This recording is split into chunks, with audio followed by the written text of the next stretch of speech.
আমরা এখন যে কম্পোনেন্টটা নিয়ে বলবো সেটা হচ্ছে ক্যামশ্যাফট। এই ক্যামশ্যাফটের কাজ হচ্ছে ভাল্ব অপারেট করা। এই ক্যামশ্যাফটের যে লুপগুলো রয়েছে সেই লুপগুলো দিয়ে আমরা ভাল্ব অপারেট করি এবং এই ক্যামশ্যাফটটাকে ঘোরায় ক্র্যাঙ্কশ্যাফট পুলির সাহায্যে।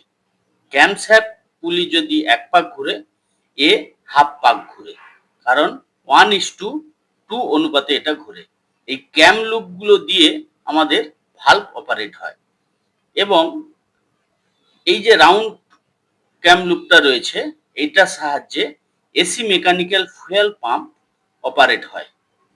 এসি মেকানিক্যাল ফুয়েল পাম্প যদিও এখন আর ক্যামশ্যাফট দ্বারা অপারেট হয় না, এখন ডাইরেক্ট ইলেকট্রিক্যাল পাম্প ব্যবহার করা হয় এবং এই গিয়ার টাইপ যে লুপটা রয়েছে এটা দিয়ে একদিকে আমাদের অয়েল পাম্প ব্যবহার হয় এবং অপোজিট সাইডে এই গিয়ার দিয়েই আমাদের ইগনিশন সিস্টেমের ডিস্ট্রিবিউটর অপারেট হতো।